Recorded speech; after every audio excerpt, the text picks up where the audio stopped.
रचना अभी 19 साल की है, एक गरीब परिवार से है।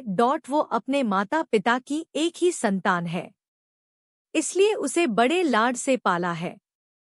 पिताजी की थोड़ी बहुत खेती है और इस तरह से उनका गुजारा चल जाता है। लेकिन इस परिवार में एक विपदा आ जाती है। रचना के पिता का आकस्मिक देहांत हो जाता है।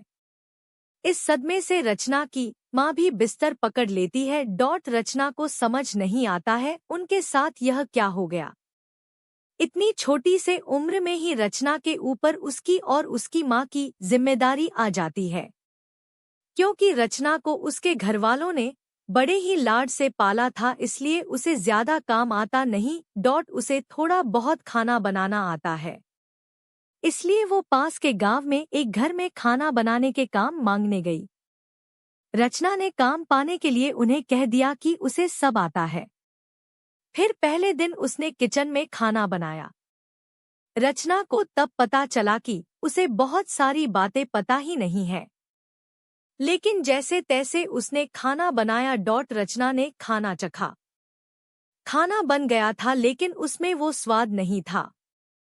खाना उसने परोसा और घर के सभी लोगों ने खाया, लेकिन सबको खाते देखकर ही वो समझ गई थी कि उसका बनाया खाना उन्हें पसंद नहीं आया है। घर की मालकिन ने बोला कि तुम तो कहती थी कि तुम्हें सब आता है, लेकिन तुम्हारा खाना तो खाने लायक नहीं है। रचना बोली, वो आज पहला दिन था तो थोड़ा समझने में समय लगा। मालकिन बोली कि तुम रहने दो, तुम छोटी भी हो और तुमसे नहीं हो पाएगा।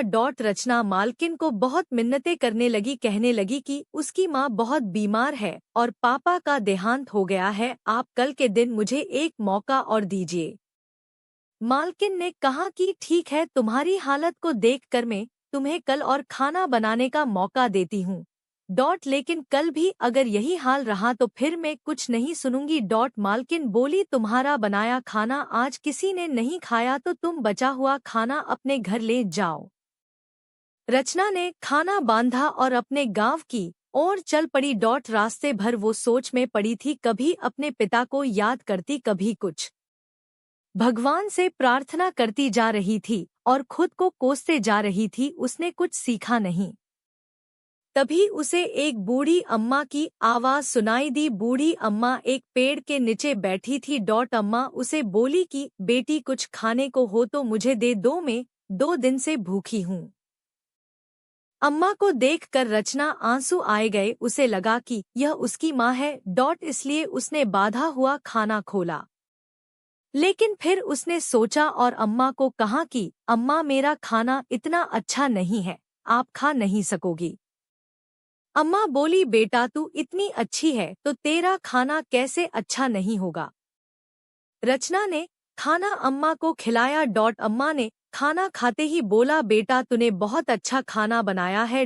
रचना बोलती है, तुम झूठ बोलती हो अम्मा, खाना अच्छे से पका भी नहीं है। मालकिन बोलती थी।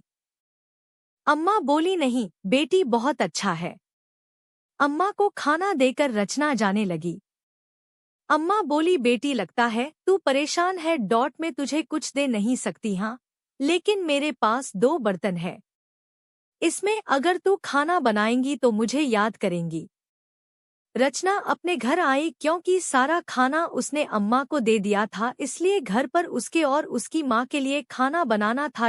रचना ने अम्मा के दिए बर्तन से खाना बनाया और वो अचरज में पड़ गई, क्योंकि बर्तन चमत्कारिक थे। बर्तन जैसे ही चूल्हे पर चढ़ाया, कुछ ही मिनट में खाना बन गया।